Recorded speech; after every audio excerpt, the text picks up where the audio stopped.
business. Thank you, Mr Chairman.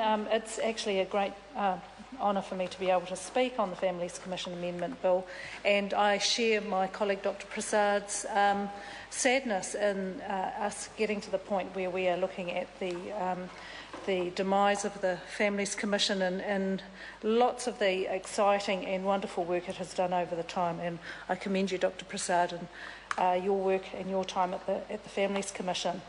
Mr Chairman, in a former life, if there is any such thing prior to coming to Parliament, I had worked for many years in the family violence sector, and I have to say that the Families Commission, as it was, and particularly under Dr Prasad's watch, was a strong advocate for the work that we were doing in the family violence sector. And one of the things that I particularly lament is now that what is likely to happen to the White Ribbon Day celebrations. Many of the gentlemen on both sides of this House actually wear a white ribbon to signify their support in encouraging men to take responsibility for their actions with regards to violence towards women and children. And I have to say very clearly, Mr Chairman, that wearing the white ribbon is not a gimmick. It's actually a very strong statement about your intent in terms of not staying silent about violence towards women and children and actually wanting to speak up. And the Families Commission had done an awful lot of work to ensure that the White Ribbon Day celebrations, the White Ribbon ambassadors and all of those programs actually not only, to quote your words, Minister, had legs and developed within the community, but actually stayed strong.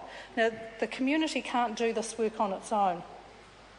With the many hundreds of thousands of call-outs to the police every year for family and domestic violence, it is a requirement that government step in, and it has been something that I have watched over my time at working in the family violence sector, that to encourage the community to be participant in this, it was one of the key tenets of the Families Commission. And I'm very sad to see that particular event will probably likely suffer some demise because it won't have the support of the government. What is it that we require really to support our families is what the Families Commission was originally set up to do. Families are wonderfully diverse, made up of all types of components. And the Families Commission really honoured and respected the difference in diversity that families bring and the types of support that's required for that diversity as well.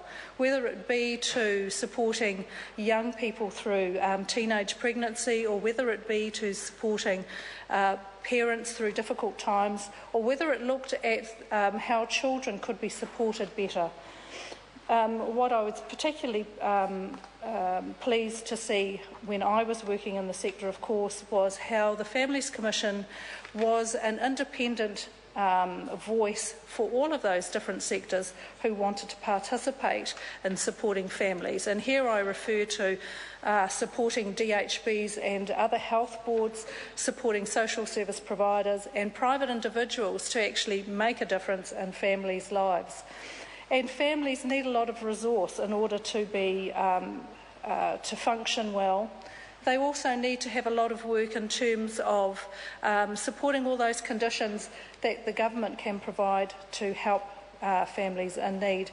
And this is where they had a particularly strong approach. So while a few years ago, when I first heard of the demise of the Families Commission and that it was likely to become more of a evaluation and research institution, while on the one hand information and research on families is really important and useful, for me it signalled that we were moving away from our commitment as a government towards families and actually seeing them in terms of research and evaluation, and I don't think that is particularly appropriate for us. And I was quite sad to see that the commission is reduced to one, and that the major function would now be in evaluation and research. So when we think about the work that... Mr. Chair. I call Alfred Naro.